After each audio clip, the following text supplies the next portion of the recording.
மாண்புமிகு தமிழ்நாடு முதலமைச்சர் அன்பு தளபதி அவர்களுடைய வழிகாட்டுதல் படி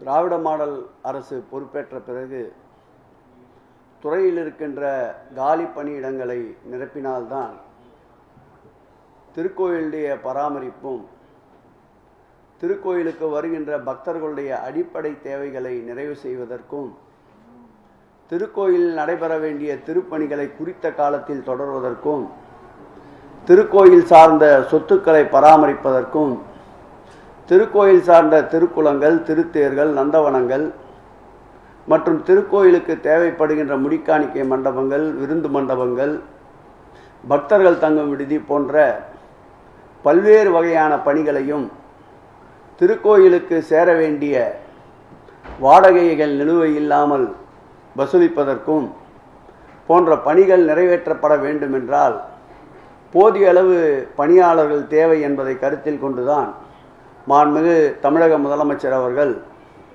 தமிழ்நாடு நம்முடைய தேர்வாணையத்தில் அதிகப்படியான அளவிற்கு சுமார் 379 பணியிடங்களுக்கு தமிழ்நாடு அரசு பணியாளர் தேர்வாணையத்தின் மூலமாக இதுவரையில் பணி நிரப்பப்பட்டிருக்கின்றது. அதோடு மட்டுமில்லாமல் திருக்கோயிலின் சார்பில் கருணை அடிப்படையில் இதுவரையில் 24 பேர்களுக்கு அரசு பணி வழங்கப்பட்டிருக்கின்றது. அதேபோல் திருக்கோயில் பணியாளர்களுக்கு கருணை அடிப்படையில் இதுவரையில் 106 பேர்களுக்கு பணி நியமன ஆணை வழங்கப்பட்டிருக்கின்றது. 110 விதியின் கீழ் இதுவரையில் பணி வரன்முறை செய்யப்பட்டவர்கள் 1289 பேர்கள் இதுவரையில் பணி வரன்முறை செய்யப்பட்டிருக்கின்றார்கள். அதோடு மட்டுமல்லாமல் பல ஆண்டு காலமாக நிலுவையிலே இருந்த பணி உயர்வு, நீதிமன்றத்திலே இருந்த வழக்குகளை எல்லாம் அனைவரையும் அழைத்து சமரசப்படுத்தி அந்த நீதிமன்ற வழக்குகளை திரும்ப பெற்று இதுவரையில் 713 நபர்களுக்கு பதவி உயர்வு இந்த ஆட்சி ஏற்பட்ட பிறகு நடந்திருக்கின்றது. இந்த சிறப்புகளால் தான் இன்றைக்கு தமிழகத்திலே இந்து சமய அறநிலையத்துறை வரலாற்றில் இல்லாத அளவிற்கு இதுவரையில் 1446 குடமுழுக்குகள் நடைபெற்றிருக்கின்றன. அதேபோல் இறை சொத்து இறைவனுக்கே என்ற வார்த்தைக்கு இணங்க இதுவரையில் 5722.21 கோடி மதிப்புள்ள சொத்துக்கள் ஆக்கிரமிப்பாளரிடமிருந்து மீட்கப்பட்டிருக்கின்றன. இன்றைக்கு பணி நியமன ஆணை பெறுகின்ற 75 நபர்களும் மேலும் திருக்கோயில் வளர்ச்சிக்காகவும் வருகின்ற பக்தர்களுடைய அடிப்படை தேவைகளை நிறைவேற்றுவதற்கும் இறை சார்ந்த சொத்துக்களை காப்பதற்கும் இறை சார்ந்த சொத்துக்களுக்கு வருகின்ற வருவாயை பெருக்குவதற்கும் வருவாயை பெறுவதற்கும் ஏற்கனவே இறை சொத்துக்கள் பயன்பாடற்று இருக்கின்ற இறை சொத்துக்களை வருமானம் ஈட்டுகின்ற வகையில் மறுபயன்பாட்டு ஏலத்திற்கு எடுத்து செல்வதற்கும் பக்தர்கள் பயன்படுத்துகின்ற அனைத்து வகையான பக்தர்கள் தங்கும் விடுதி, திருமண மண்டபம், விருந்து மண்டபம், முடிக்காணிக்கை மண்டபம், திருத்தேர்கள், திருக்குளங்கள், நந்தவனங்கள் அனைத்தையும் சிறந்த முறையில் பராமரிப்பதற்கும் இன்றைக்கு புதிதாக பணியாணை பெற்றிருக்கிறவர்கள் விரைந்து செயலாற்ற வேண்டும் என்று மாண்புமிகு தமிழக முதலமைச்சர் அவர்கள் சார்பில் நான் துறையினுடைய அமைச்சர் என்ற வகையில் சிறப்போடு கேட்டுக்கொள்கிறேன். இந்த துறையினுடைய வளர்ச்சிக்காக அனுதினமும் துறை சார்ந்த பணிகளை விரைவுபடுத்துகின்ற நடவடிக்கையிலே ஈடுபட்டு கொண்டிருக்கின்ற துறையினுடைய செயலாளர் அன்பிற்கினிய மணிவாசகம் அவர்களும், துறையினுடைய ஆணையாளர் அன்பிற்கினிய முரளிதரன் அவர்களும், துறையினுடைய சிறப்பு அதிகாரி அன்பிற்கினிய குமரகுருபன் அவர்களும், துறையினுடைய கூடுதல் ஆணையாளர் சங்கர் அவர்களும், துறையினுடைய கூடுதல் ஆணையாளர் எல்லா வகையிலும் உதவியாக இருக்கின்ற திருமகள் அவர்களும், துறையினுடைய கூடுதல் ஆணையாளர் ஹரிப்பிரியா அவர்களும், துறையினுடைய இணை ஆணையாளர் ஜெயராமன் அவர்களுக்கும் இந்த நல்ல நேரத்தில் நன்றியை தெரிவித்துக் கொண்டு மேலும் அவர்களுடைய பணிகள் விரைவுற எல்லாம் வல்ல இறைவனையும் இயற்கையும் வேண்டிக் கொள்ளுகிறேன். நன்றி.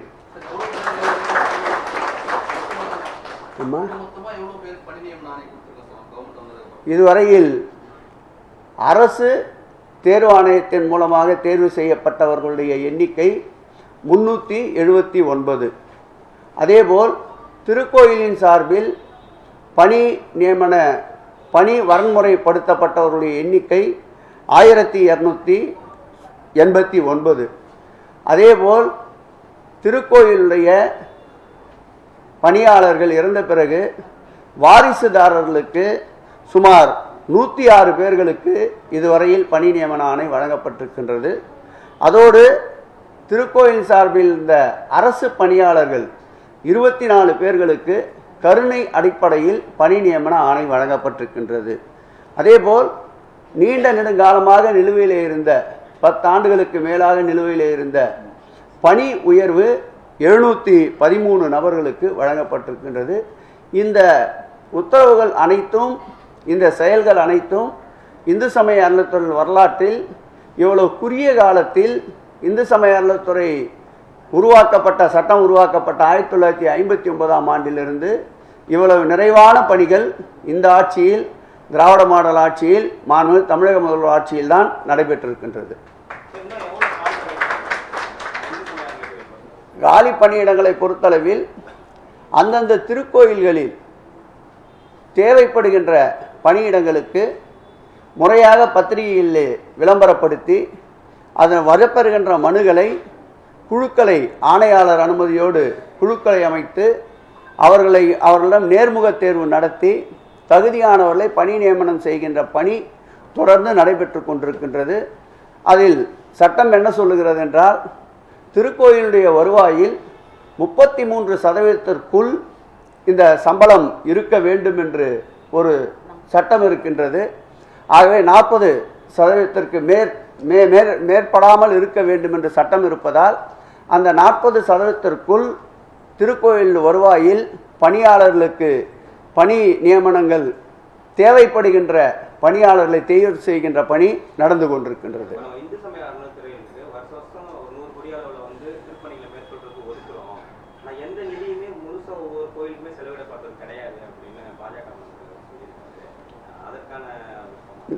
சொல்லனா ஒரு பெரிய டிபேட்டே நடத்தலாம். இந்து சமய அறநிலையத்துறை உருவாக்கப்பட்ட காலங்களிலிருந்து இப்பொழுது மேற்கொள்ளுகின்ற பணிகளைப் போல் எந்த காலகட்டத்திலும் மேற்கொள்ளப்படவில்லை.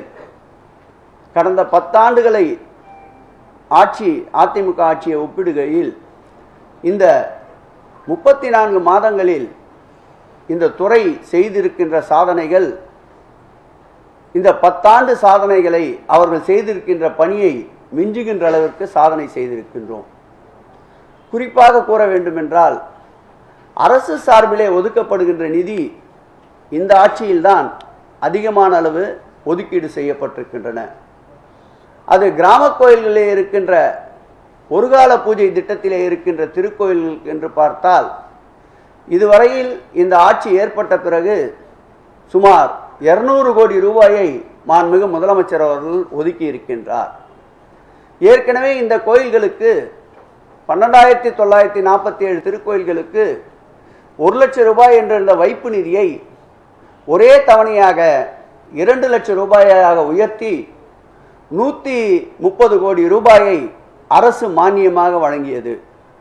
அடுத்த ஆண்டு 2022-23ஆம் ஆண்டு 2000 கோயில்களை மேலும் கிராமப்புற கோயில்களை இணைத்து 40 கோடி ரூபாயை மானியமாக அரசு வழங்கியது. 3வது ஆண்டு 2000 கோயில்களை மேலும் இணைத்து திருக்கோயில் சார்பில் 10 கோடியும் அரசின் சார்பில் 30 கோடியும் என்று வழங்கி சுமார் 2000 கோயில்களை கிராமப்புற திருக்கோயில்களுக்கு வைப்பு நிதிக்கு எடுத்துக்கொள்ளப்பட்டது. அந்த வகையில் பார்த்தால் இந்த ஆட்சி ஏற்பட்ட பிறகு 16,957 திருக்கோயில்கள் ஒருகால பூஜை திட்டத்தின் கீழ் 2 லட்சம் ரூபாய் வைப்பு நிதியில் வைக்கப்பட்டு அதில் வருகின்ற வட்டி தொகையை அன்றாட பூஜைகளுக்கு செலவிட்டு கொண்டிருக்கின்றார்கள். இது ஒரு ஆன்மீக புரட்சி தான் இந்த ஆட்சியில் என்று சொல்ல வேண்டும். அதேபோல் அந்த திருக்கோயில் பணிபுரிகின்ற அர்ச்சகர்கள் மற்றும் பணியாளர்கள் வருமானமின்றி இருப்பதை அறிந்து மாண்புமிகு முதலமைச்சர் அவர்கள் மாதந்தோறும் அவர்களுக்கு ஒரு 1000 ரூபாய் ஊக்கத்தொகையாக அவர்கள் வங்கி கணக்கு ஏற்படுத்தப்பட்டு அந்த வங்கிக்கே சென்றடைகிறது. அதேபோல் ஆதி திராவிடர் மற்றும் பழங்குடியினர் வசிக்கின்ற பகுதியிலே இருக்கின்ற திருக்கோயில்களுக்கு ஏற்கனவே அந்த திருக்கோயில் திருப்பணிகளுக்கு 1 லட்சம் ரூபாய் என்று கடந்த காலங்களில் வழங்கப்பட்டு வந்தது. அதுவும் ஆண்டிற்கு 1000 திருக்கோயில்கள் என்று 2000 திருக்கோயில்கள் எடுத்துக்கொள்ளப்பட்டிருந்தன. அந்த 2000 திருக்கோயில்களையும் ஆட்சி வந்த பிறகு நாங்கள் கணக்கிட்டு பார்த்தோம். கடந்த அதிமுக ஆட்சியில் 10 வருடங்களில் மொத்தமாகவே 2500 திருக்கோயில்கள் தான் திருப்பணிக்கு எடுத்துக்கொள்ளப்பட்டிருந்தது.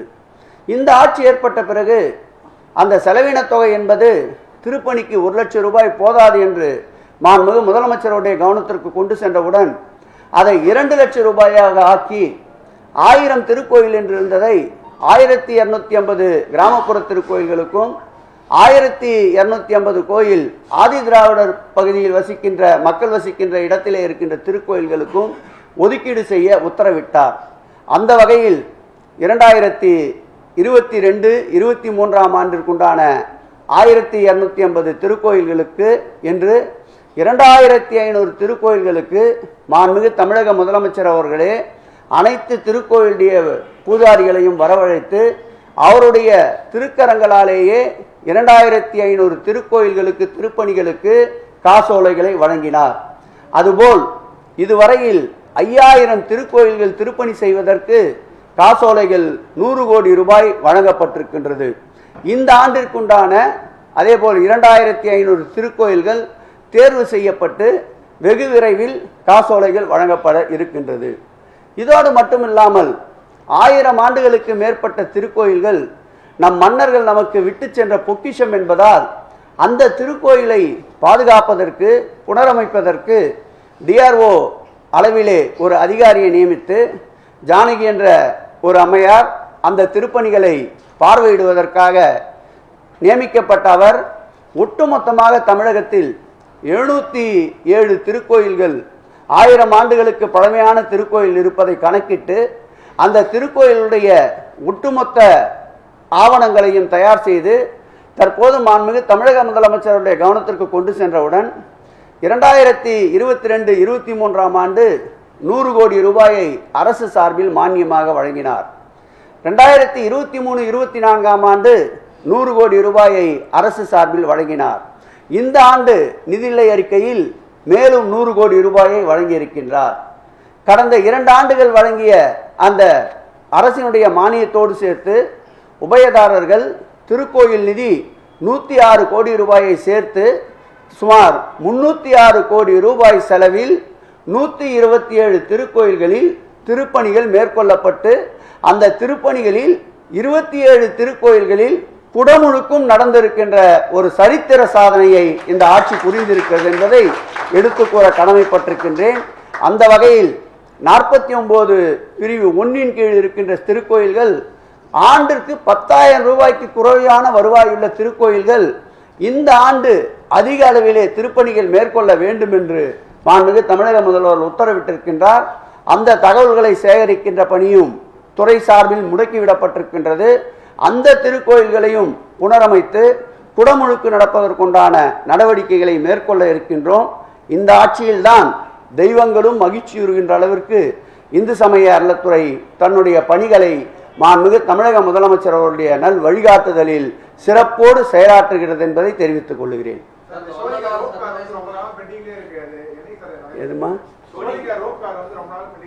நேற்று காலை தான் இந்த சோளிங்கர் ரோப்காருடைய வெள்ளோட்டத்தை தொடங்கி வைத்து வந்திருக்கின்றோம். இந்த ரோப்கார் என்பது 2010 ஆண்டு அன்றைய முதலமைச்சர் முத்தமிழறிஞர் கலைஞர் அவர்களால் அரசாணை வெளியிடப்பட்டு 8,60,00,000 ரூபாய் ஒதுக்கீடு செய்யப்பட்டிருந்தது.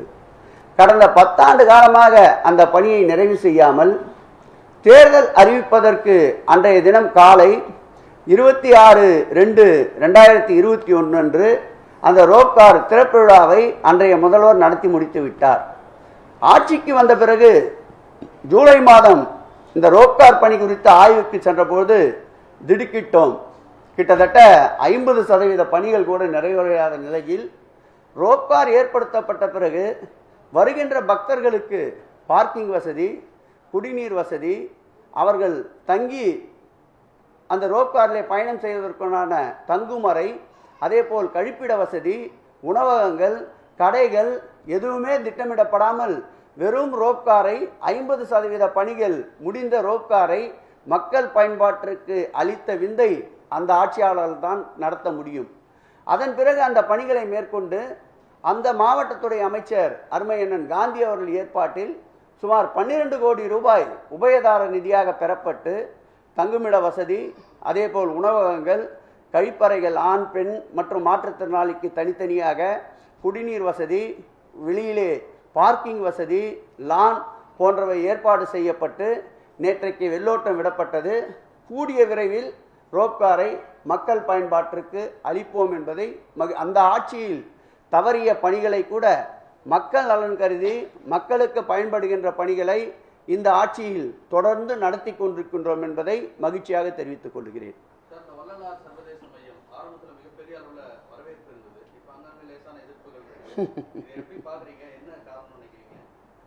வள்ளலாரின் புகழை உயர்த்தி பிடிப்பது இந்த ஆட்சி. வள்ளலார் சர்வதேச மையம் என்பது மாண்புமிகு தமிழக முதல்வருடைய தேர்தல் அறிக்கையிலே தெரிவிக்கப்பட்டது. முறையாக வள்ளலார் சர்வதேச மையத்தை அமைப்பதற்கு 2021ஆம் ஆண்டு ஜூலை ஆகஸ்ட் மாதங்களில் அந்த மாவட்டத்துடைய அமைச்சர் அருமையண்ணன் பன்னீர்செல்வத்தோடு நானும் சென்று பார்வையிட்டோம். அதன் பிறகு அந்த வள்ளலார் சர்வதேச மையத்தை வடிவமைப்பதற்கு இன்டர்நேஷனல் குளோபல் டெண்டர் கோரப்பட்டது. அதில் 7 பேர்கள் பங்கு பெற்றார்கள். அதில் தகுதியுடைய ஒருவர் தேர்வு செய்யப்பட்டு அந்த வடிவமைப்பு பணிகள் துவக்கப்பட்டது. அதன் பிறகு மாவட்ட ஆட்சியர் அலுவலகத்தில் சன்மார்க்கிகள் மற்றும் பொதுமக்களுக்கிடம் கருத்து கேட்பு கூட்டம் நடைபெற்றது. அதன் பிறகு 22ஆம் ஆண்டு நம்முடைய மாவட்ட அமைச்சர் MRK பன்னீர்செல்வம் மற்றும் மாவட்ட ஆட்சித்தலைவர் அதிகாரிகளோடு அந்த வள்ளலார் சர்வதேச மையத்திலேயே கருத்து கேட்பு கூட்டம் நடைபெற்றது. அந்த ஊர் மக்கள் அனைவரும் அதில் பங்கேற்றார்கள். அதன் பிறகு டெண்டர் கோரப்பட்டது. தற்பொழுது 90 கோடி ரூபாய் செலவிலே உலகத்தரத்திலே அந்த வள்ளலார் சர்வதேச மையம் அமைக்கப்படும் என்பதை அறிவித்தோம். வள்ளலார் அவர்கள் நம்மிடமிருந்து விடைபெற்று சென்ற பிறகு சுமார் 150 ஆண்டு காலமாக அந்த வள்ளலாரை பற்றி கடந்த 10 ஆண்டு கால ஆட்சியில் எந்த விதமான நினைவு கூறலும் இல்லை. மாண்புமிகு தமிழக முதல்வர்கள் ஆட்சி பொறுப்பேற்ற பிறகுதான் வள்ளலாருக்கு முப்பெரும் விழா எடுத்தோம். ஜோதி தரிசனம் காட்டியது, வள்ளலார் சபை நிறுவியது, வள்ளலார் இந்த முன்னுக்கு வருவுற்ற இந்த 3 நிகழ்வுகளையும் ஒருங்கிணைந்து வள்ளலாருக்கு முப்பெரும் விழாவை மாண்புமிகு தமிழக முதலமைச்சர் அவர்கள் அக்டோபர் 5ஆம் தேதி 2022ஆம் ஆண்டு அவரே நேரடியாக வந்து அந்த ஓராண்டு நிகழ்ச்சியை தொடங்கி வைத்து, அன்றைக்கு அன்னதான திட்டத்தை தொடங்கி வைத்து, அன்றைக்கு லட்சினையை வெளியிட்டு, வள்ளலார் சிறப்பு மலரையும் வெளியிட்டு, அந்த வள்ளலார் ஆண்டு விழா ஓராண்டுக்காகின்ற செலவு தொகை 3,25,00,000 ரூபாயும் அரசின் சார்பிலே மானியமாக வழங்கி அன்றைக்கு தொடங்கி வைத்தார்கள். அந்த நிகழ்வு 52 வாரங்கள் தமிழ்நாடு முழுவதும் நடைபெற்றது. அந்த 52 வாரங்களும் வள்ளலாருடைய புகழை பரப்புகின்ற பேச்சு போட்டி, கட்டுரை போட்டி போன்ற பல்வேறு போட்டிகள் நடத்தப்பட்டு மாணவ செல்வங்களுக்கு பரிசுகள் வழங்கப்பட்டு தமிழ்நாடு முழுவதும் இருக்கின்ற வள்ளலார் சங்கிகள், சன்மார்க்கிகள் மிகுந்த மகிழ்ச்சியோடு மாண்புமிகு தமிழக முதலமைச்சர் அவர்களுக்கு நன்றி கூறினார்கள். அதனுடைய தொடர்ச்சியாக கலைவாணர் அரங்கத்திலே கடந்த ஆண்டு மாண்புமிகு தமிழக முதல்வர் அவருடைய தலைமையிலே வள்ளலார் 200ஆம் ஆண்டு முப்பெரும் விழா நினைவு நாளையும் கொண்டாடினோம். அந்த நினைவு நாளில் 90 கோடி செலவில் அமைக்கப்பட இருக்கின்ற வள்ளலார் சர்வதேச மையத்தினுடைய அரசாணையை வெளியிட்டார். தற்போது ஒப்பந்தம் கோரப்பட்டு பணிகள் துவங்க இருக்கின்றன. இந்த வள்ளலார் சர்வதேச மையத்தை பொறுத்தளவில் நாம் நினைக்கின்றபடி அமைக்கப்படுகின்ற பொழுது ஜோதி தரிசனத்திற்கு இடையூறு ஏற்படும் என்று அரசியல் கட்சி ஒரு சில தலைவர்கள் தான் அதை குற்றச்சாட்டாக எடுத்து வைத்தார்கள். நான் அவர்களை கேட்கின்ற கேள்விகள், இந்த 150 ஆண்டு காலத்தில் திராவிட முன்னேற்ற கழக அரசு பொறுப்பேற்கின்ற பொழுதுதான் வள்ளலாருக்கு சிறப்பு சேர்க்கப்படுகிறது. வள்ளலார் பெயரிலே நகர் அமைத்தவர் முத்தமிழறிஞர் கலைஞர் அவர்கள் ஆட்சி காலத்தில் தான். வள்ளலார் பெயரிலே பேருந்து நிலையம் அமைத்தது முத்தமிழறிஞர் தலைவர் ஆட்சி காலத்தில் தான். வள்ளலாருடைய பிறந்த நாளை தனிப்பெருங்கருணை நாளாக அறிவித்தது மாண்புமிகு தமிழக முதல்வர் தளபதி அவருடைய ஆட்சி காலத்தில் தான். வேறு எந்த ஆட்சி காலத்தில் வள்ளலாருக்கு இவர்களால் சிறப்பு செய்யப்பட்டது என்று எடுத்து கூற வேண்டும். அதோடு மட்டுமல்லாமல் இந்த வள்ளலார் சர்வதேச மையம் அமைக்கப்படுவதால் நிச்சயமாக ஜோதி தரிசனம் காண்பவர்களுக்கு எந்த விதமான இடையூறும் இருக்காது. ஏற்கனவே 10,000 பேர் அந்த ஜோதி தரிசனத்தை காணுகின்ற சூழல் இருக்கின்ற நிலையில் தற்போது அமைக்கப்படுகின்ற கட்டமைப்பின்படி 15,000 பேர் நின்று ஜோதி தரிசனம் காணலாம். இந்த வள்ளலார் சர்வதேச மையம் அமைக்கின்ற பட்சத்தில் உலகெங்கும் இருக்கின்ற சன்மார்க்கிகள் இந்த வள்ளலார் சர்வதேசத்திற்கு மையத்திற்கு வருகின்ற பொழுது அவர்களுக்கு உண்டு உறைவிடங்கள், சித்த வைத்தியசாலை, அவருடைய போதனைகளை பரப்புவதற்குண்டான ஆன்மீக அரங்கு, அதேபோல் சர்வதேச மையத்தில் மழை வெயில் போன்ற காலங்களில் கூட அவர்கள் வள்ளலாரை தரிசிப்பதற்கும் ஜோதி தரிசனத்தை காண்பதற்கும் எந்த விதமான இடையூறும் இல்லாமல் அந்த பணி மேற்கொள்ளப்பட்டிருக்கின்றன. அந்த வள்ளலார் சர்வதேச மையம் என்பது 2 பிரிவுகளாக அமைக்கப்பட்டிருக்கின்றன. ஒன்று 71 ஏக்கரிலும் ஒன்று 12 ஏக்கரிலும் அந்த வள்ளலார் சர்வதேச மையம் அமைக்கப்பட இருக்கின்றது. அன்றைய தினம் மாண்புமிகு தமிழக முதலமைச்சர் அவர்கள் அந்த வள்ளலார் சர்வதேச மையத்திற்கு அடிக்கல் நாட்டுகின்ற பொழுது வள்ளலார் சர்வதேச மையம் அமைந்திருக்கின்ற இடத்தில் அந்த பகுதி வாழ்கின்ற பொதுமக்கள் பெருமளவில் அந்த நிகழ்ச்சியில் அந்த மாவட்டத்துடைய அமைச்சர் அன்பிற்கினிய MRK பன்னீர்செல்வம் அவர்கள் அந்த அடிக்கல் நாட்டு விழாவில் பங்கேற்ற போது 1000 கணக்கான மக்கள் அந்த நிகழ்விலே பங்கேற்றார்கள். அந்த நிகழ்ச்சியை தொடர்ந்து மாண்புமிகு தமிழக முதலமைச்சர் அவர்களுக்கு வள்ளலார் சர்வதேச மையம் அமைத்ததற்காக சன்மார்க்கிகள் திரளாக திரண்டு வந்து மாண்புமிகு தமிழக முதலமைச்சர் அவர்களுக்கு நன்றி கூறியதையும் ஊடகத்துறையினர் அறிவார்கள். ஆகவே இந்த எதிர்ப்பு என்பது மாண்புமிகு தமிழக முதலமைச்சர் அவர்களுக்கு வள்ளலாருடைய பெருமையை தூக்கி பிடித்தவர் என்ற வரலாறு ஏற்பட்டுவிடக் கூடாது என்பதற்காக எதிர்ப்பு தெரிவிக்கிறார்களே தவிர உண்மையில் வள்ளலார் சர்வதேசம் அமைக்கப்பட இருக்கின்ற அந்த PPTயை பத்திரிகையாளர்களுக்கு அனைத்து ஊடகங்களுக்கும் ஒரு சில நாட்களில் அனுப்பி வைக்க இருக்கின்றோம். அதை பார்த்த பிறகு நீங்களே இப்படி ஒரு சிறப்பு வாய்ந்த நிகழ்வு நடைபெற இருப்பதை ஏன் எதிர்க்கிறார்கள் என்ற கேள்வியை அவர்களிடமே நீங்கள் கேட்கின்ற ஒரு நல்ல சூழல் உருவாகும். ஆகவே வள்ளலாருடைய கொள்கைகள், கோட்பாடுகள், லட்சியங்களை தூக்கி பிடிக்கின்ற வாழும் வள்ளலார் எங்கள் முதலமைச்சர் என்பதில் நாங்கள் பெருமை கொள்ளுகிறோம்.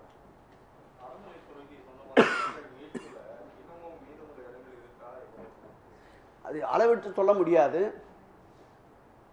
ஒட்டுமொத்தமாக அறநிலையத்துறையின் சார்பிலே ஆக்கிரமிக்கப்பட்டிருக்கின்ற இடங்களுக்கு சட்டப்படிதான் அந்த நிலங்களை மீட்கப்பட முடியும் என்று சட்டம் இருக்கின்றது.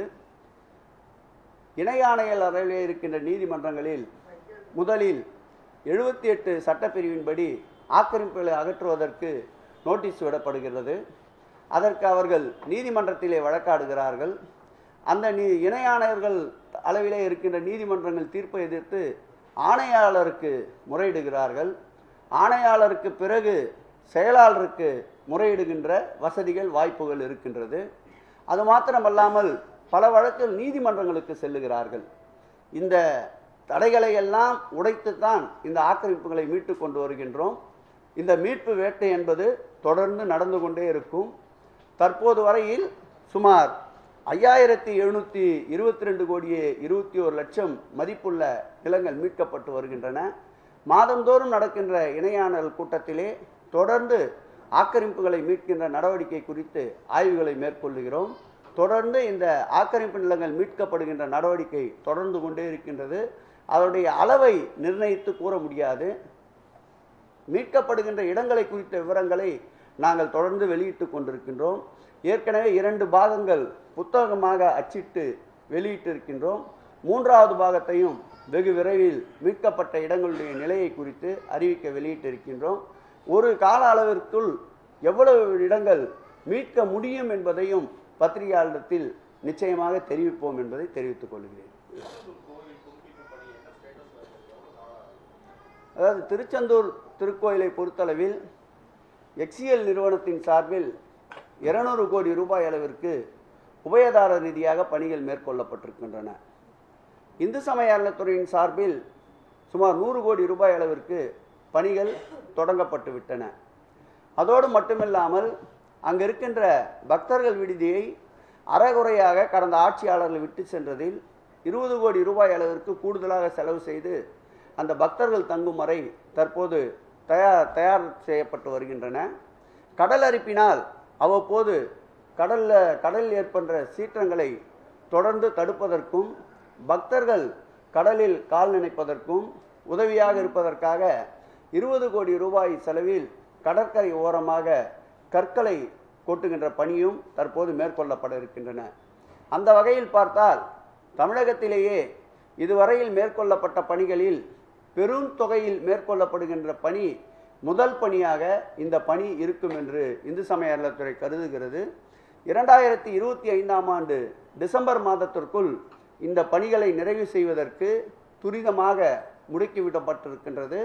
தொடர்ந்து அந்த திருக்கோயிலுடைய அறங்காவலர் குழு தலைவர் அருள்முருகன் அவர்கள், திருக்கோயில் இணை ஆணையாளர் கார்த்திக் அவர்கள் தொடர்ந்து இந்த பணிகளை வேகப்படுத்துகின்ற முயற்சியில் ஈடுபட்டு வருகின்றார்கள். டிசம்பர் 25ற்குள் குடமுழுக்கு நடத்த முடிக்க வேண்டும் என்று திட்டமிட்டிருக்கின்றோம்.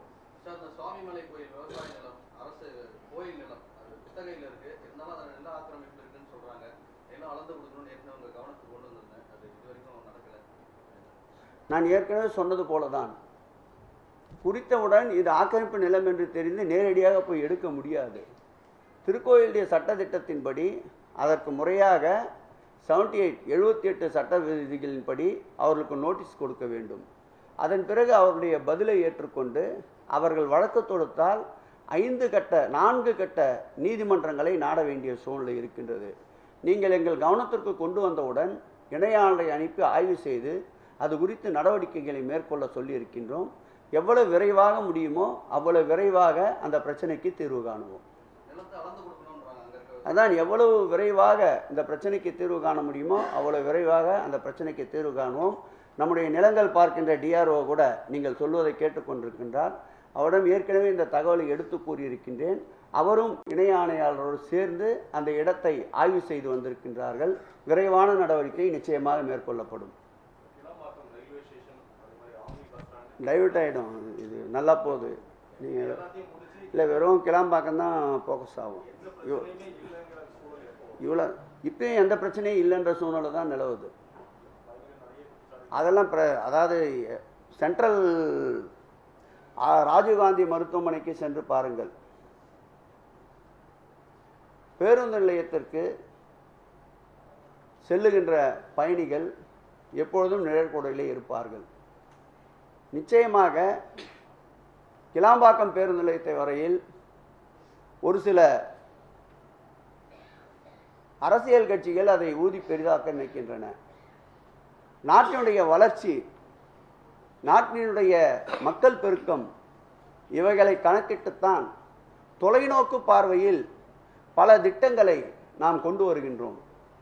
கோயம்பேடு பேருந்து நிலையம் 2002ஆம் ஆண்டு தொடங்கப்பட்ட போது கிட்டத்தட்ட 7 ஆண்டுகள் ஆவணி பேருந்து நிலையம் அங்கு செயல்படவே இல்லை. சென்ட்ரல் எக்மோர் பாரிமுனையிலேயே நிறுத்தப்பட்டு கடுமையான போக்குவரத்து நெரிசலுக்கு ஆளானோம். இன்றைக்கு கோயம்பேடு பேருந்து நிலையம் அங்கு மாற்றப்பட்ட பிறகு கோயம்பேடு பேருந்து நிலையமும் தற்போது கடுமையான போக்குவரத்து நெரிசலுக்கு ஆளாகி இருக்கின்றது.